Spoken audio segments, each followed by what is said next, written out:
high pay, and a dream career abroad. Arthur thought he landed the golden ticket, but this compound is no retreat. It is a deadly trap. What would you do?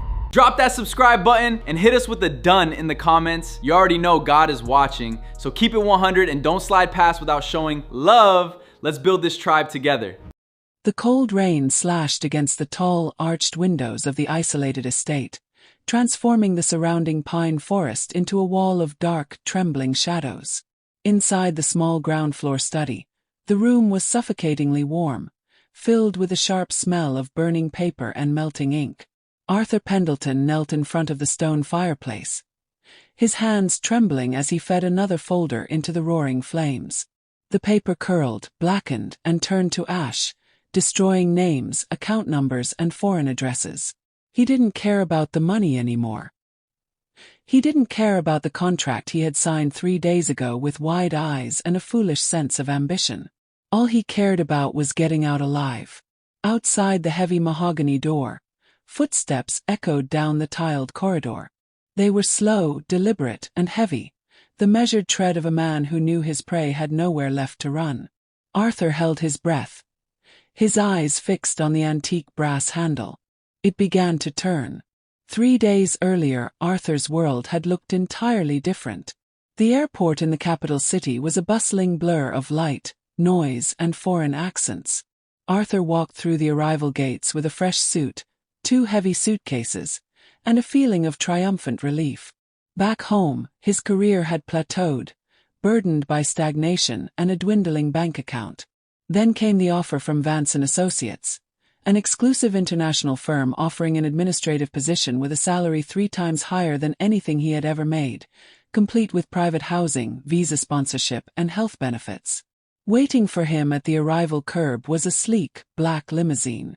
A tall driver in a dark uniform took Arthur's luggage with a quiet, polite nod and opened the rear door. Inside, the leather was immaculate, and a chilled glass of water sat waiting in the cup holder. "Mr. Pendleton?" the driver asked, looking at him through the rearview mirror. "Yes, that's me," Arthur said, taking a seat and adjusting his tie. "Heading to the city headquarters. The director prefers to conduct initial orientations at the main estate," the driver replied calmly, pulling out into the afternoon traffic. "It's about 2 hours north along the coast. Less distraction." Arthur nodded, settling into the plush seat as the towering glass skyscrapers of the city gradually gave way to open coastal highways, towering pine trees, and jagged gray cliffs overlooking the sea. When the car finally turned onto a narrow dirt road, Arthur noticed a massive wrought iron gate blocking the entrance.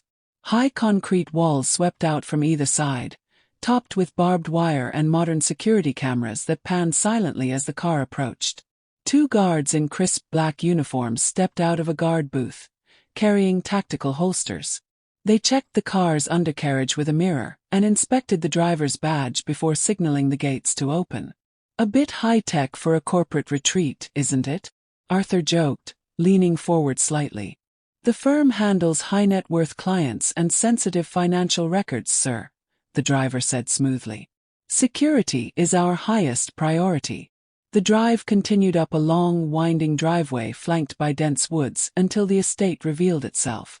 It was a massive 3-story stone compound that looked like a cross between a 19th-century manor and a modern fortress. Glass extensions merged with old masonry, and high floodlights were positioned around the perimeter. The car stopped at the front steps.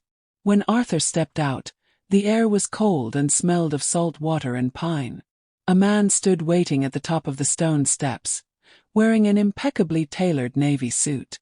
His hair was silvered at the temples, and he carried himself with an aura of absolute control. "Arthur, welcome," the man said, descending the steps with a warm, measured smile and extending a hand. "I am Julian Vance. It is a genuine pleasure to finally have you here." "Mr. Vance, thank you," Arthur said, shaking his hand. The man's grip was firm, almost tight. "The property is incredible. It offers privacy," Julian said, turning to lead Arthur inside. "In our line of work, privacy is everything. Come, let's get you settled." The interior was vast and lavishly furnished with marble floors, dark wood paneling, and soft recessed lighting. Yet as Arthur walked through the corridors behind Julian, he couldn't help but notice the silence. There were no sounds of office phones ringing, no murmur of keyboards, no background chatter. Heavy doors lined the hallways, each fitted with an electronic biometric keypad. They reached a grand office on the second floor. Julian gestured for Arthur to take a seat across from his heavy oak desk. "Before we go over your initial responsibilities," Julian began, opening a thin leather folder, "we need to finalize the administrative intake. Our security protocol requires us to handle all visa validations and residence permits directly through our legal team. I will need your passport, your identification, and your personal phone." Arthur paused, his hand hovering over his coat pocket. "My phone too." Julian offered a warm, reassuring smile. "Only for 48 hours, Arthur. We install encrypted firm software on all personal devices to prevent intellectual property leaks while on the estate grounds. Standard practice for international operations. Once the system sweep and visa registration are complete, everything is returned." Arthur hesitated for a second. It felt unusual, but looking at the luxurious office and recalling the impressive salary on his contract, he dismissed his initial doubt. He pulled his passport and phone from his jacket and placed them on the desk. "Excellent," Julian said, sliding them into his desk drawer and turning a small brass key. "Now let me introduce you to your quarters." Arthur was given a private room on the third floor. It was spacious and comfortably furnished, featuring a large bed, a desk, and a private bathroom. However, when Arthur walked over to the window, he realized it was reinforced double-pane glass that opened only an inch. Later that evening, after eating a solitary dinner provided by the house staff, Arthur decided to explore the main hall. The corridors were dimly lit. As he walked toward the staircase, he encountered a young man sitting on a window bench, staring blankly out into the dark forest. He wore a crisp white shirt and slacks, looking roughly Arthur's age. "Hi," Arthur said, stepping forward. "I'm Arthur. Just started today." The man jumped slightly, looking up with wide, restless eyes. "Mark Higgins. I started 5 days ago." "Nice to meet you, Mark. Quite a place, isn't it?" Mark glanced around the empty hallway before leaning in slightly, his voice dropping to a low whisper. "Have you spoken to anyone back home since you got here?" "No," Arthur said. "They took my phone for software installation. They said I'd get it back in 2 days." Mark swallowed hard, his hands tightening into fists on his knees. "They told me 24 hours. It's been 5 days. Every time I ask Julian, he tells me the legal division is delayed. There are no landline phones in the rooms, Arthur. The Wi-Fi on the staff computers blocks every major communication portal." Arthur frowned. "Surely it's just administrative delays. It's a foreign country, things take time." "It's not a delay," Mark murmured, his voice trembling slightly. "Look around you. Have you seen anyone leave? Have you seen a single delivery truck come through those front gates during the day?" Before Arthur could answer, a soft hum echoed down the hall. A woman in a sharp gray suit stepped around the corner, holding a leather clipboard. She was quiet, with sharp blue eyes and a calm, unreadable face. "Mark," she said smoothly, her tone devoid of emotion, "Director Vance needs to review your quarterly compliance reports in his office." Mark stiffened. He stood up slowly, looking at Arthur for a brief second with an expression that looked dangerously close to panic. "Okay, Clara. I'm coming." Arthur watched as Clara Miller led Mark down the hallway toward the central elevator. Clara turned her head slightly, offering Arthur a polite, stiff nod before the elevator doors slid shut. That night, Arthur couldn't sleep.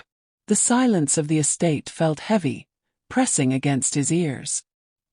He lay on his bed staring at the ceiling, Mark's nervous eyes flashing through his mind. At 2:15 a.m., the quiet was broken by the muffled sound of voices coming from the courtyard below. Arthur got out of bed and walked to the window. Down in the courtyard, illuminated by the orange glow of the security lights, stood two dark vans with tinted windows. Several guards were standing around the vehicles. Near the open rear doors of the main van, Arthur saw Julian Vance standing alongside Clara. Between two heavy-set guards stood Mark. He wasn't wearing his suit anymore. He was in a simple coat, and his hands were held close to his body. It looked as though he was arguing, his head shaking back and forth, but the thick window glass muffled all sound. Julian said something calmly, touched Mark's shoulder, and gestured toward the van. The guards guided Mark into the back of the vehicle. The heavy doors slammed shut, and the van drove slowly through the outer gates into the dark forest. Arthur felt a chill run down his spine. He waited until the courtyard was completely empty before turning on the desk lamp. His mind was racing. If Mark was being transferred or sent home, why did it happen at 2 a.m? Why had Mark been so terrified earlier? Arthur began inspecting his room with a new perspective. He walked around the floorboards, pressing down firmly with his heel. Near the base of the heavy wooden wardrobe, he heard a slight creak. He got down on his hands and knees and pulled back the small area rug. Beneath it, one of the oak floorboards was slightly loose. Arthur used a metal pen from the desk to pry the board upward. Inside the dark gap beneath the floor, wrapped in a plastic sheet, was a small leather-bound notebook. Arthur pulled it out, his heart hammering in his chest. He opened the cover. The handwriting was erratic, written in blue ink with frantic strokes. The first page read, "Mark Higgins, Day 1. Arthur flipped quickly through the pages, reading short, panicked entries detailing confiscated papers, locked doors, and constant surveillance. He turned to the very last page, where the ink was smudged and fresh. The final entry read, "They aren't running a consultancy firm. We aren't employees, we are leverage. If you are reading this, do not trust Julian, do not trust Clara, and do not try to leave through the main gates. They will never let us go."